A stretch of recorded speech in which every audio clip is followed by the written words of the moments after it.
that part's fine. Okay, go ahead. Okay. So the original form of cell therapy was stem cell transplantation. So in 1959, Don Thomas conducted the first human hematopoietic stem cell transplant, which was between twin sisters. One sister had end-stage leukemia and received total body irradiation to destroy the cancer, and then received a bone marrow transplant from her healthy sister. The result was the regression of the recipient's sister's end-stage leukemia for about 3 months. By the way, Don Thomas won the Nobel Prize for discovering the application of allogeneic stem cell transplantation. About 10 years intervened, and the following years brought in the identification of HLA typing, or human leukocyte antigen typing. I will also be referring to this as MHC in some cases, so the terminology is interchangeable, which allowed the identification of histocompatible donors for the recipients. And this breakthrough led to the first hematopoietic stem cell transplant between non-identical siblings conducted by Robert Good in 1969. So basically, you can understand that when you're talking about allogeneic stem cells, which are stem cells from a different person into the recipient, you have two possibilities that can occur depending on the degree of typing of a match of the HLA components. And so basically, you can have rejection of the incoming cells. That's called host versus graft. Or you could have graft versus host, where the incoming cells attacks the host. And this is, in fact, the primary problem with so-called allogeneic stem cell transplantation. So I wanted to introduce this as a concept because there is an important distinction between allogeneic transplantation and autologous transplantation. So as you can understand, an allogeneic transplantation refers to a different person, a donor, for whom stem cells are collected, or either from the peripheral blood or the bone marrow. These cells undergo processing, and then the recipient undergoes some kind of conditioning therapy, some kind of conditioning chemotherapy and radiation therapy in many cases. And then these cells are able to engraft into the recipient in this allogeneic stem cell transplantation case. And you can understand that because of the disparities between the HLA type of the donor and of the recipient, there can be the possibility of either rejection or graft versus host disease.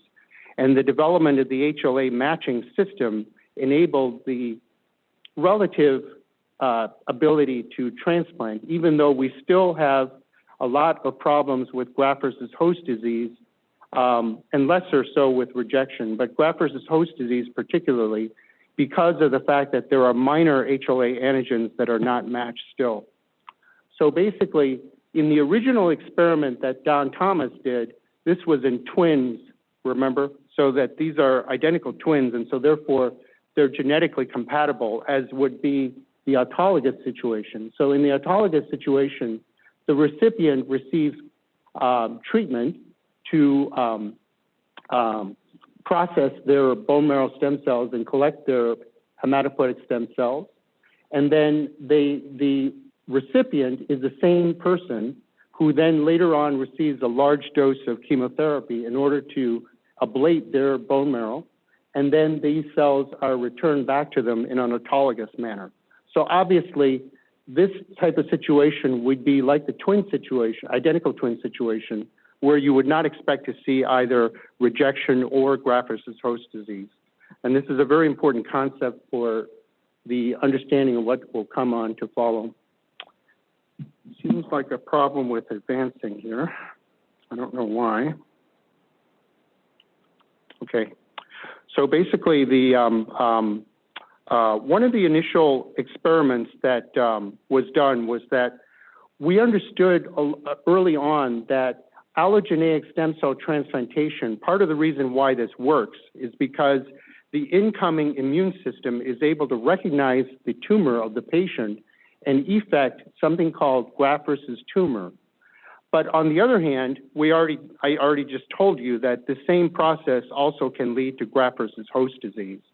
So therefore, one of the major conundrums in the stem cell transplant field has been, is there a way to separate this out so that you can get the good effects but not the bad effects? So in the 1990s, there was a simple unmanipulated donor lymphocyte infusion to treat patients who had relapsed from a blood malignancy called chronic myeloid leukemia. And this was a precursor for what I'm going to be describing later on with CAR T cells. So that in this particular case, the donor has these cells removed by an apheresis machine to collect the donor lymphocytes. And these lymphocytes are then infused into the recipient, which is a CML patient with relapse. And so basically, this is able to recover some of these patients who had relapsed from their leukemia.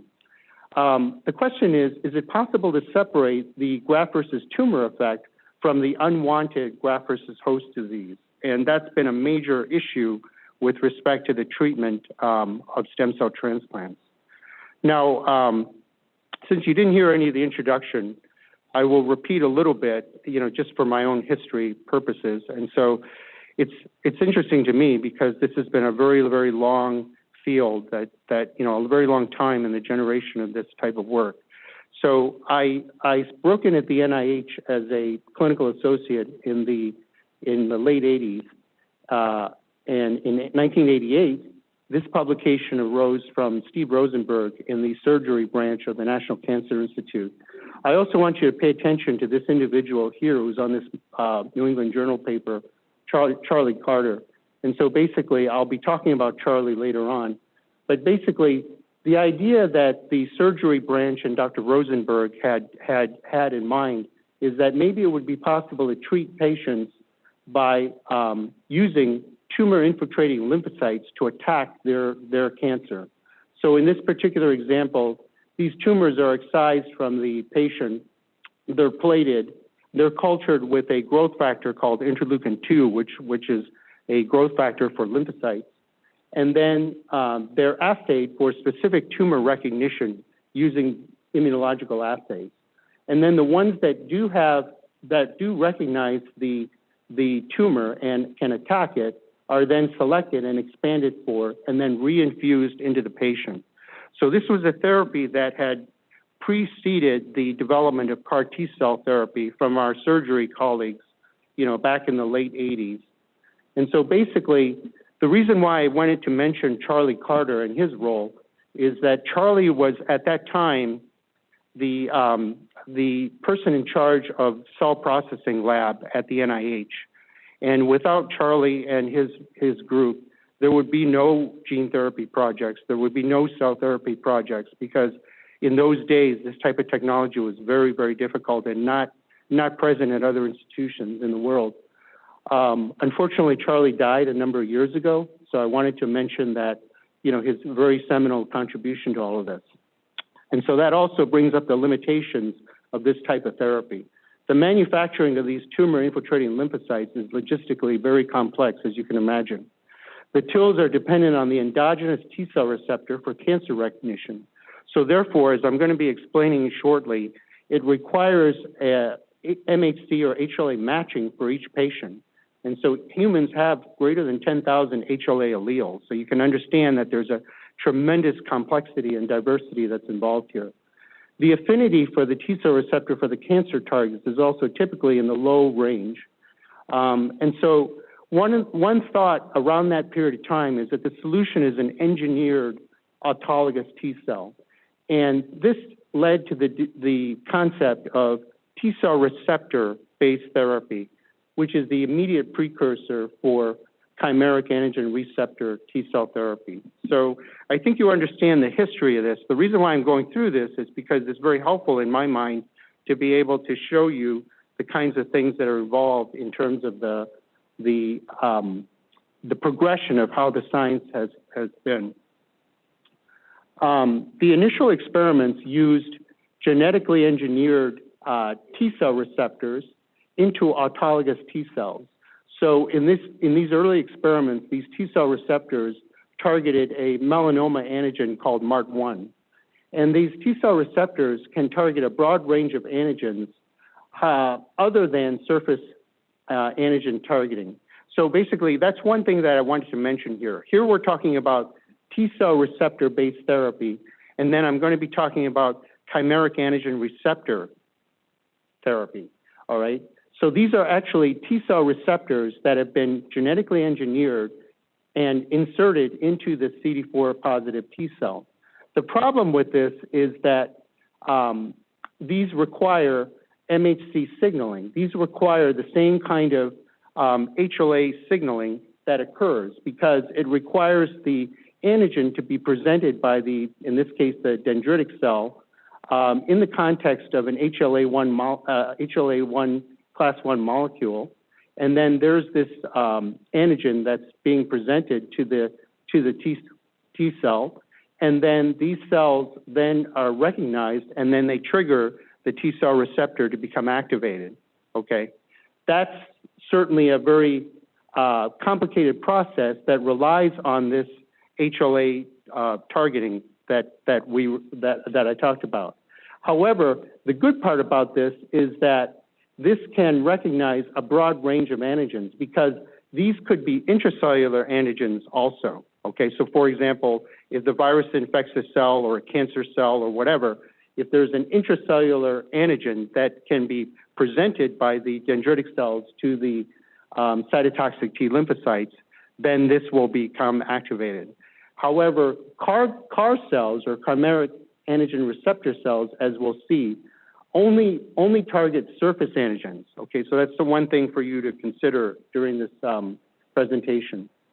So I wanted to point out the difference between the conventional T-cell receptor versus the CAR chimeric antigen receptor, right? So this is a conventional T-cell receptor. You've got the CD3 alpha, CD3 beta, and then the transmembrane part of the T-cell receptor, and then the signaling, which is through CD3 zeta, you know, the subunit zeta of the T-cell receptor. And this is how the T-cell receptor recognizes antigens and then activates the T-cell to kill the cell. And so with chimeric antigen receptors, what they are a genetically engineered version of the T-cell receptor that has a single chain variable domain that recognizes the antigen. There's a spacer that's genetically engineered, and then a transmembrane domain that includes a co-stimulatory molecule called CD28, and then it signals through to the bona fide CD3 zeta subunit to effect the signal to activate the T cell. So you can see the differences between a regular T cell and a chimeric antigen receptor T cell. So basically, the synthetic receptor, or chimera is an antigen-specific antibody domain that's linked to the intracellular T-cell signaling domain. So unlike the regular T-cell receptor-based therapy that I was talking about before, the antigen recognition here is not HLA restricted. That's very important for you to understand. And so genetically, you can insert this tumor-specific chimeric antigen receptor into the autologous T cells. And the newer CAR T cells incorporate co-stimulatory domains. So the T cell receptor can also have co-stimulation by other molecules that further accentuates the activation of T cells. And also cytokines can be included that also improve the T cell survival and proliferation. And so here's a typical picture of what a CAR T cell would look like.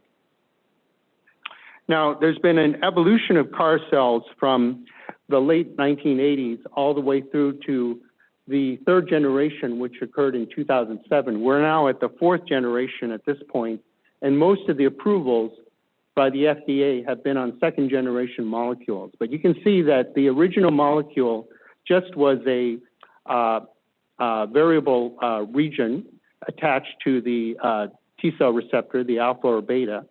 And then there was an evolution to include this single chain variable domain with a hinge region, transmembrane domain, and then CD3 zeta.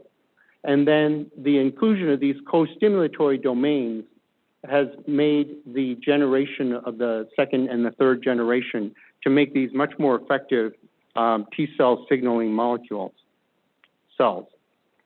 And so I wanted to talk about the cell therapy processing, which is actually the same process as is done for example, for allogeneic stem cell transplantation or autologous stem cell transplantation. And here what we do is that the donor, which is in this case the patient themselves, undergoes leukapheresis, which is the removal of these total white cells. They undergo a flow sorting and column separation in order to identify the CD4 and CD8 positive T cells. These are then placed onto beads, and they're grown with growth factors, including interleukin-2, which I talked about before, interleukin-7, 15, and 21. They're stimulated and expanded, and then they're transduced.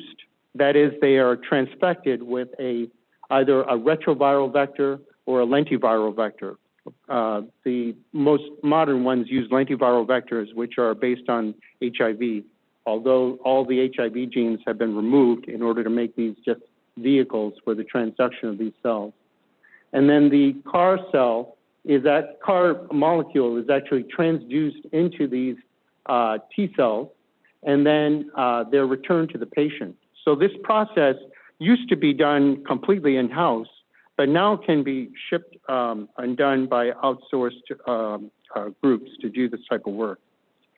So basically, the poster child for this is a child, Emma, who had second relapse of a hematologic malignancy called B-cell ALL.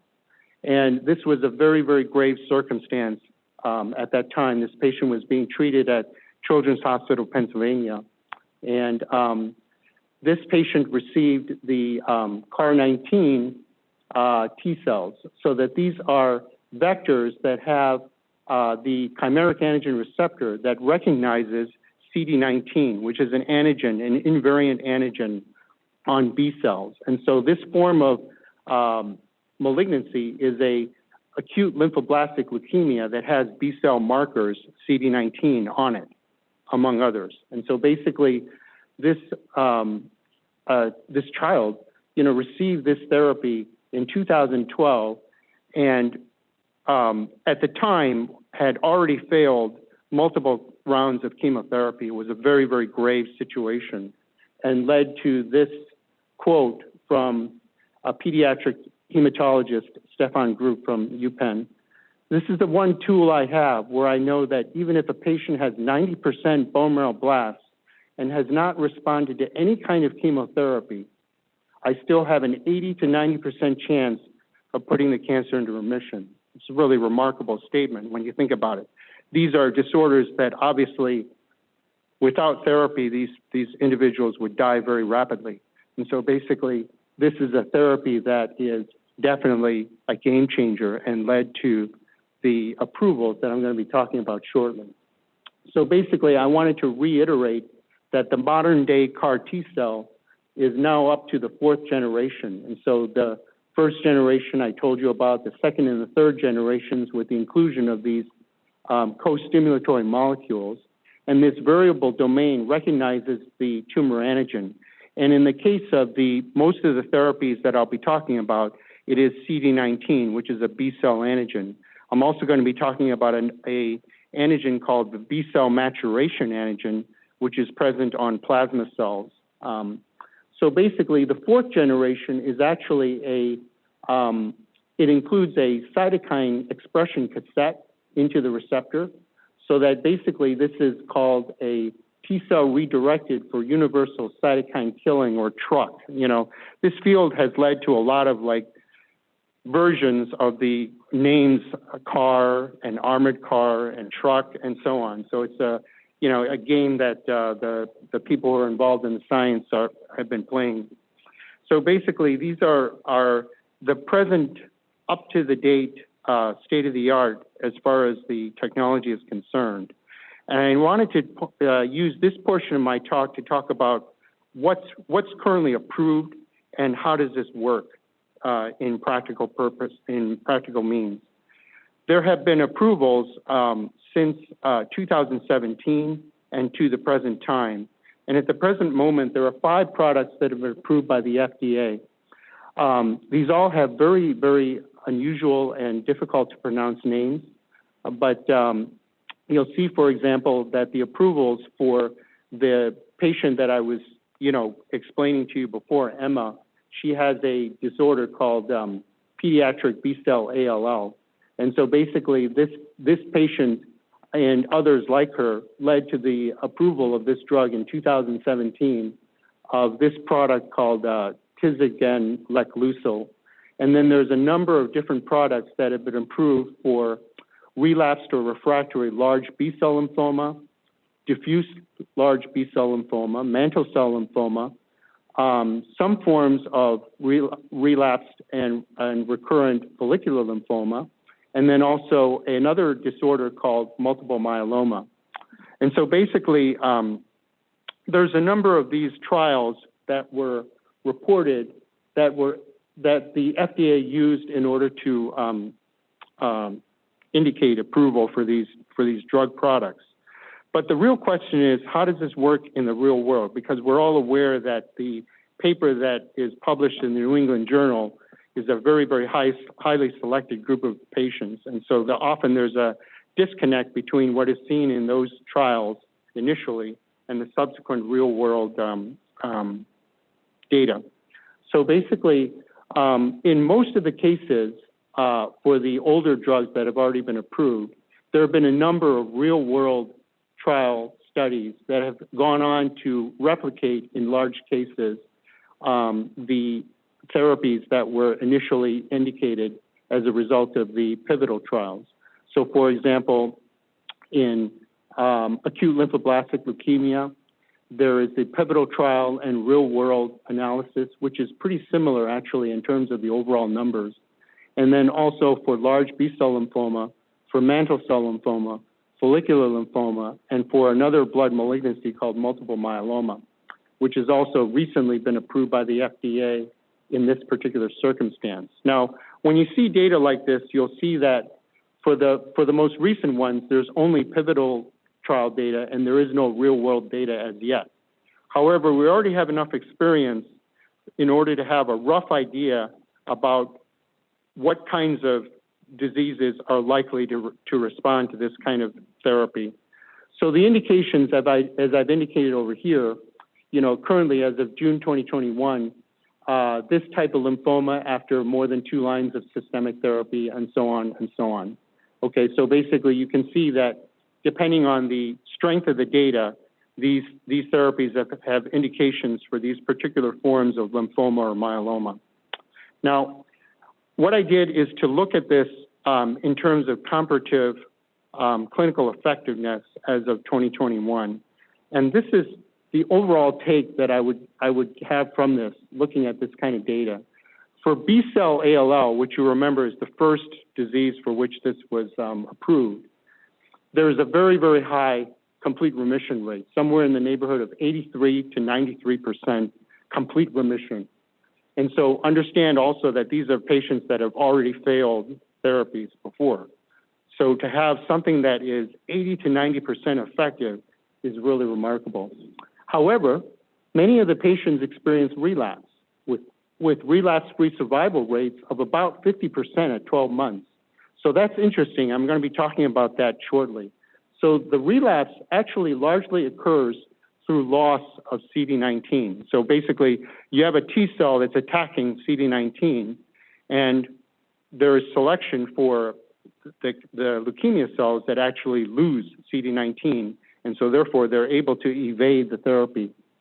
In B-cell non-Hodgkin lymphoma, the remission rate, the complete remission rate, is only about 55%.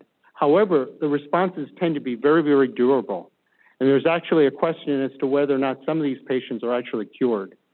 So again, these are patients that have failed multiple lines of therapy that have roughly a 55% CR rate, and there is a plateau to the curve, meaning that there are some patients who may actually be cured. For chronic lymphocytic leukemia, which has not yet been approved by the FDA, as you recall from the previous slide, there's only about a 25% CR rate. But again, the remissions appear to be very, very durable. There's a better complete remission when the patient is treated with another form of therapy called Bruton tyrosine kinase inhibitor, which is a therapy that we use for CLL. And there's a better CR rate when these two therapies are combined. For myeloma, which is still very early in terms of its analysis, the CR rates range from 45 to 86%, but the progression-free survival is only about 12 to 15 months, and then most eventually relapse. So I want you to think about this in the context of what I'll be talking about shortly, which is the complications of this therapy, the cost, and the overall risk-benefit of this type of therapy. So I'm going to be talking about that next, which is what are the practical considerations of this? What are the side effects and the toxicities? And then finally, is this something that's financially reasonable? I will say that part of the reason why I've given so many of these talks, including 2 talks in my former institution, is because this requires some degree of critical thought to decide whether or not you want to develop a program like this. Because at the moment, there are about 130 institutions in the United States that are able to do CAR T-cell therapy. But every single major academic hematology oncology cancer institute in the country is thinking about this type of data. And I think that you can see the reasons why based on the game-changing ability of some of these therapies. So this is the journey that the patient would have to undergo for CAR T-cells. There's a consult and workup. There is this very important apheresis that involves the collection of the lymphocytes. There's the need possibly for bridging therapy to allow the patient to get this therapy. There is lymphodepletion chemotherapy, the CAR T-cell infusion, and then there is the important monitoring for all the complications and toxicities of this therapy, including long-term follow-up. Now, the FDA mandates the use of lymphodepleting chemotherapy, which is usually fludarabine and cyclophosphamide before the infusion. The exception is with this tisagenlecleucel in adults with B-cell non-Hodgkin lymphoma. And I'll show you the reasons why shortly, in whom bendamustine may be substituted or the chemo may be omitted if the white count is low. To prescribe CAR T-cells in the United States, the treating center must be accredited by this Foundation for the Accreditation of Cell Therapy, or FACT. And the physician must have been trained according to Risk Evaluation and Mitigation, or REMS program. The patient must remain within proximity of the treatment center for at least 4 weeks after administration of the product because of toxicities, which I'm going to be going into, that are called cytokine release syndrome or ICANS, or immune cell therapy associated neurotoxicity syndrome, or ICANS, which are the 2 major toxicities of CAR T-cells. All products other than tisagenlecleucel must be administered in the inpatient setting, and the patient must be monitored for at least daily for 7 days. So this is the current guidelines for the use of these in patients. Now, I wonder if there's a way to,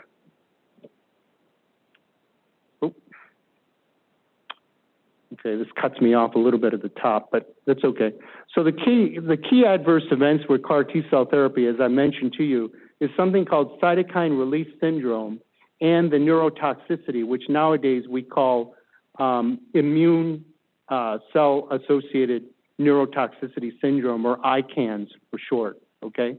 So CRS, and I'm wanting to hearken back to my last Grand Rounds presentation, because some of the things that I talked about then with regards to cytokine storm and a disorder called hemophagocytic lymphohistiocytosis are also of direct importance over here.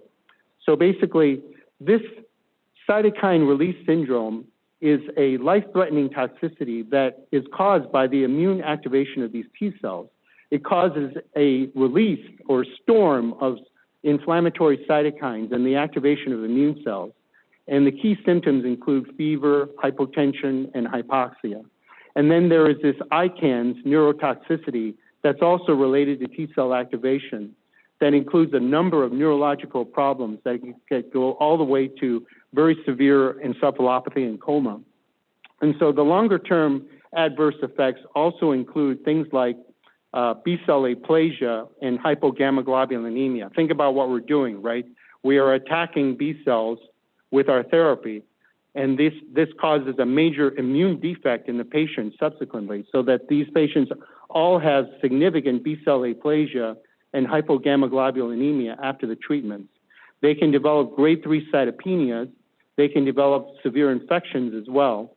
And so basically, this is a form of therapy that requires a lot of supportive care, including care from almost every single subspecialty service, but mostly the intensive care unit, of course, and the neurology service are the two most important services, as I'll be talking about. So basically, you can have fever and constitutional changes for which you would need to monitor these inflammation markers, cardiovascular changes or pulmonary changes that might warrant transfer to the ICU. There would need to be prophylaxis for tumor lysis syndrome. Remember that these are very, very effective therapies that are going to kill these very fast-moving and aggressive hematologic malignancies and can cause tumor lysis syndrome. And then they can cause diarrhea, infectious diarrheas, different kinds of infections. They will require significant transfusion support for the cytopenias. They can cause DIC, of course. And then there is a particular version of cytokine release syndrome, which I talked about during my last grand rounds, that is called hemophagocytic lymphohistiocytosis, or HLH. And so basically, this combination of this problem with cytokine release syndrome and HLH can be treated nowadays and usually either mitigated or reversed. And then there is also the neurologic toxicity that I also mentioned that would require treatment, for example, of seizures with anti-epileptic drugs, and then usually corticosteroids are used for this ICANS syndrome. So basically, I wanted to talk about cytokine release syndrome. So this is a picture of the post-infusion, the CRP, the C-reactive protein. And you can see that there's a very stereotypical rise in some individuals who develop this cytokine release syndrome, you can see over here, versus the ones that do not develop cytokine release syndrome, who don't have as high levels of CRP. And you can see all these different constitutional and other organ-specific effects that can be caused by cytokine release syndrome. So as I mentioned during my last grand rounds, this form of CAR T-cell therapy-related cytokine storm can actually be thought of more broadly as an example of cytokine storm that can be seen elsewhere. So during my last grand rounds presentation, I talked about the association between both cytokine storm and HLH with COVID-19. And in fact, we recently published an article about that, a topic based on the grand rounds presentation. But here, what I'm showing you is that there's an iatrogenic form of cytokine storm that relates to CAR T-cell therapy infusion. And there's also a relationship between this cytokine storm and the more specific diagnosis of HLH, or hemophagocytic lymphohistiocytosis. Now, the biology of this, the immunobiology of this, is still under significant investigation. However, we already have treatments that are effective in the circumstance of CAR T-cell related cytokine release syndrome. So there's an adverse event grading system that I'd like to point out to you that has been developed by ASTCT, which is grade 1, grade 2, grade 3, grade 4, and with these parameters of fever, hypotension, and hypoxia. And then there's something called an ICE score that is used to measure the neurological dysfunction that these patients might have. So for example, these are the kind of questions that are asked on a daily basis. You know, can you write a standard sentence? Can you count backwards from 100 by 10? And so on. And so basically, similarly for the neurological side, you can see that there can be grade 1, grade 2, grade 3, grade 4. And I'm going to be talking about the likelihood of these different grades of problems with the different products. And so the adverse event management now, which is a very important part of the support for these patients to get them through this therapy, includes for cytokine release syndrome, things like tocilizumab, which is an anti-IL-6 molecule, and then high-dose steroids, or steroids alone, and so on, for various grades of either cytokine release syndrome or neurotoxicity or ICANS. And so you can see here that what I've tried to do is to break down the adverse events by the particular drug, because it's interesting that both the underlying disorder that they're being treated for, as well as the drug that is being used, the particular product that's being used, has a different likelihood of developing cytokine release syndrome or ICANS. And so, for example, this particular drug, tisagenlecleucel, for which, of course, there's the most experience thus far, having been approved in 2017, there's greater than grade 3 CRS in 46% of individuals. And you can see that, for example, for this drug over here, for diffuse large B-cell, there can be 32% of the patients can have grade 3 or greater neurotoxicity. Now, one thing I wanted to point out to you here is grade 5 events that are attributable to treatment. Grade 5 in the scoring system means death. That's attributable to the treatment. And you can see that in general, most of the treatments can be relatively non-toxic in terms of grade 5 toxicities, although you can have pretty significant toxicities of individual problems. On the other hand, some of the treatments can have up to about a 4% mortality that's related to the treatment itself. And so basically, I also wanted to point out that there's a very stereotypical now mean onset of duration and median duration of the median time to onset and median duration of these problems like CRS and neurological problems with each of these different drugs. And they vary by drug and by disease. And so that's the reason why, you know, this drug, for example, over here, you'll notice has a relatively lower percentage. This is tisagenlecleucel for diffuse large B-cell lymphoma.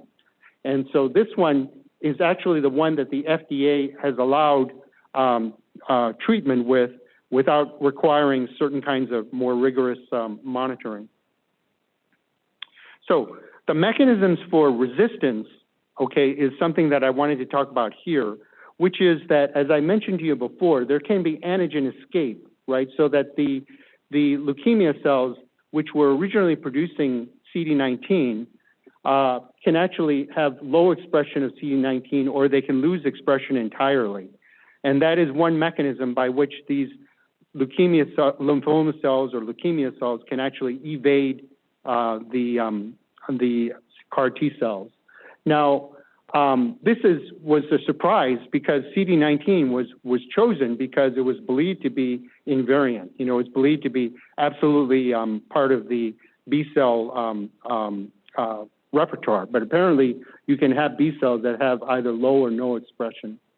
And there's another phenomenon that can lead to acquired resistance, which is that the T cell that is incoming, the CAR T cell, can actually become exhausted. Okay, and it's exactly as the word implies. There is a reprogramming, epigenetic reprogramming of this cell to start to develop inhibitory programs so that the cell stops recognizing the cancer cell as being foreign and stops killing it. So that these two mechanisms are the major mechanisms for acquired resistance. Now, there's been a number of studies that have shown this. For example, these are just a bunch of the early studies that included patients at Sloan Kettering, at Penn, at National Cancer Institute, and in Seattle.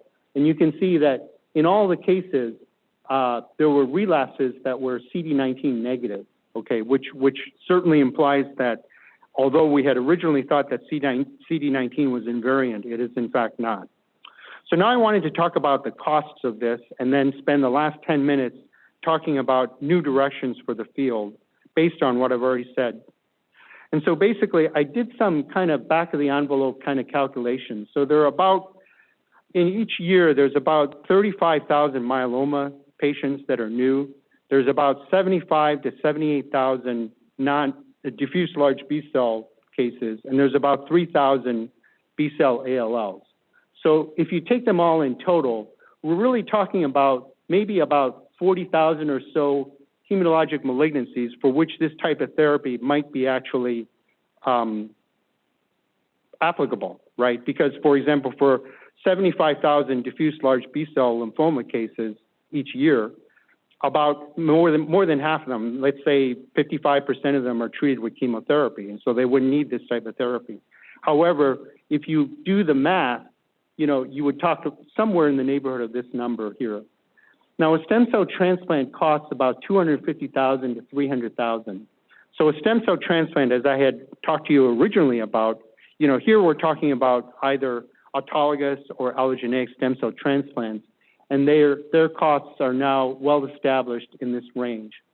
A CAR T-cell therapy can cost anywhere in the neighborhood of $350,000 to about $400,000 with an unknown long-term cost, because it's still fair enough to say that we don't know whether or not there are long-term costs that have to be included in this. Now, the CAR T-cell therapy and to some extent stem cell transplant therapy are known as possibly one-and-done therapies, right? So in contrast to chemotherapy or other kind of supportive therapy where you have to keep giving it over and over and over again, presumably some of these therapies might be a one-and-done therapy. So in certain circumstances, like what I was mentioning before with, for example, diffuse large B-cell lymphoma, possibly this is true. In some of the other instances, like myeloma, for example, at least as we currently know it, it's not true. So in 2018, the Institute for Clinical and Economic Review, which was a think tank, estimated the cost effectiveness of the two major CAR T-cell therapies that were approved at that time. And they suggested that the therapies are priced roughly in alignment with the clinical value despite their high price. And that's the reason why many third-party providers now pay for CAR T-cell therapy to some extent. The cost effectiveness of both CAR T-cell therapies fell near or within the commonly cited threshold. So they did some kind of statistical and mathematical analysis to come up with this $100,000 to $150,000 per quality adjusted life year. So basically, the therapy for this is suggested as being possibly something that would be acceptable, even though obviously a very, very expensive therapy and with a lot of complications. Now, I wanted to talk further about the new concepts that have been present for cellular therapy for solid tumors and autoimmune disorders. And this is going to be very, very brief. And the reason for this is because, interestingly enough, solid tumors, even though it was one of the first tumors that was looked at for immunotherapy, is one that has thus far been, CAR T-cells appear to be ineffective. So, as I was telling you before, there are limitations to current CAR T-cell therapy, which includes the resistance mechanisms that I talked about, the significant toxicity, including cytokine release syndrome and ICANS. It's a very costly and labor-intensive type of therapy. And then CAR T-cells are ineffective thus far in acute myeloid leukemia and also in the solid tumors thus far. And one thing I wanted to mention is that allogeneic CAR T-cells, right? So thus far, we've been talking all along about autologous CAR T-cells, right, that have a chimeric antigen receptor genetically engineered into them. Well, what about using allogeneic CAR T-cells? That is, T-cells that were derived from another individual that attacked the patient's tumor. Well, as I already mentioned to you right from the start, this could cause graft versus host disease unless these are HLA matched, and has the same kind of implications as would a allogeneic stem cell transplant. But then here's this. What if there were a way to use off-the-shelf allogeneic cell therapy against cancer, but that was not associated with either GVHD or CRS or ICANS? Wow, right? I mean, sign me up for that one, right? So basically, it turns out that this actually happened to be an area that I had done research on when I was at Mount Sinai. And so basically, these are the professional killers. There's the cytotoxic T lymphocytes, and there are natural killer cells. So the way that they recognize and kill antigen bearing cells is quite different. So cytotoxic lymphocytes are off until they are turned on by the T cell receptor targeting the peptide that's presented in the context of HLA class 1. Natural killer cells are on, and then they're turned off as a result of inhibitory signaling through this killer immunoglobulin-like receptor or KIR receptor that recognizes the MHC class 1 self molecule, okay? So that the natural killer cell is normally on, but it's turned off and doesn't attack the cell because it has an inhibitory receptor that is triggered by MHC class 1. The CTL is the opposite of this, right? And so people have been thinking about using natural killer cells as being a way of generating an alloreactive response because let's say that this is either a virally infected or a cancer cell. In the normal circumstance, right, you would have activation of the T cell receptor and development of the cytotoxic T cell response on this side.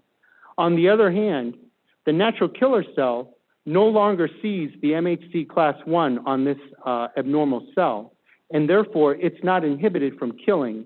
Rather, it has activating receptors that recognize the cancer or virally infected cell and kills automatically. So people have actually tried this and have created chimeric antigen receptor NK cells, natural killer cells. And it's remarkable. This paper was published by a group at MD Anderson by Katie Rezvani. And so among 11 patients with relapsed or refractory CD19 positive cancers, a majority had a response to treatment with CAR NK cells without the development of major tox effects. Wow, sign me on for that one, right? The problem with that thus far has been there's a limit in the persistence of these natural killer cells in circulation. And so this is an area of very active ongoing research at the moment. So stay tuned for future results.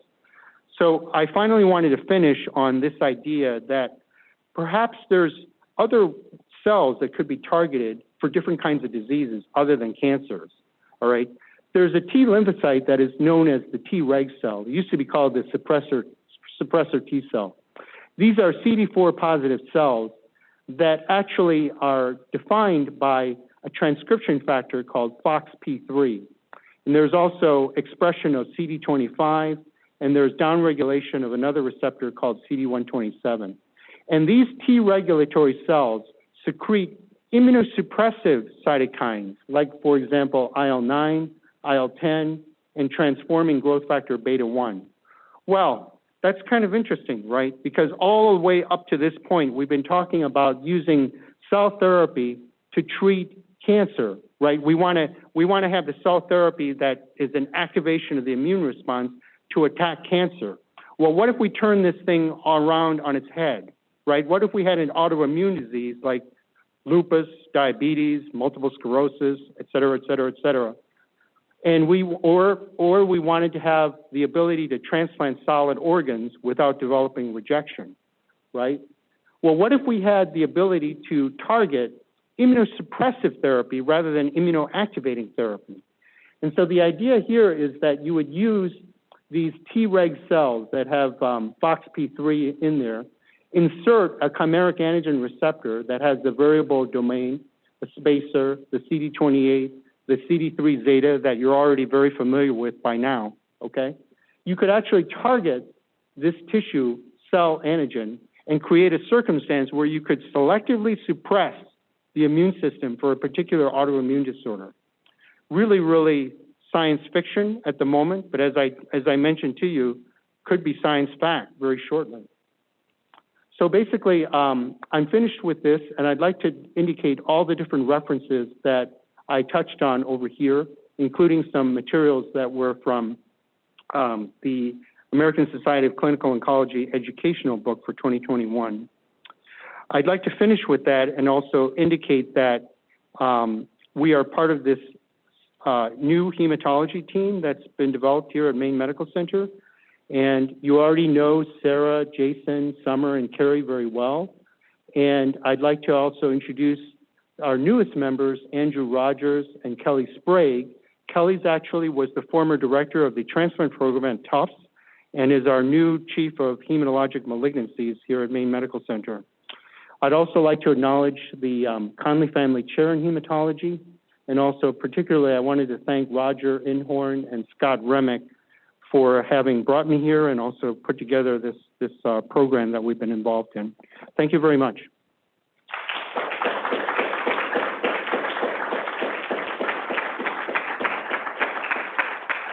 Thank you very much, John. If there's time, that's not for me. One or two questions. John? How durable are CAR T cells in the circulation? Yeah, that's a good question. So it varies. So basically, the persistence of CAR T cells is very important and is an important contributor to whether or not the person has a response. In some cases, they are very durable. So basically, the concept that this could be a one and done could be true for certain disorders. So for example, in the case of diffuse large B-cell lymphoma, the 55% or so of those patients who respond, they can have a very durable remission. And so basically the presumption is that there's continuation of these cells in circulation. There can also be, however, acquired resistance, just as I was mentioning, even though the cells are still persisting. So that there are many examples where the CAR T cells may still be there, but they stop working because they've developed an exhausted phenotype, or the cancer cell has evaded the cells by losing the antigen in some way. Looks like that was a question. The same question was echoed by Dr. Dean about the persistence. Oh, yes, I see. That's the lifespan of the CAR T cell. Yeah, so basically, what I did not mention is that there's a lot of work that's been done in terms of ensuring the expansion of these cells ex vivo, and then subsequently, once the cells have been infused into the patient, then trying to understand their persistence and mechanisms of persistence. This is an ongoing area, so basically, what I say now could be wrong tomorrow, or probably already is. Yeah. Thank you very much.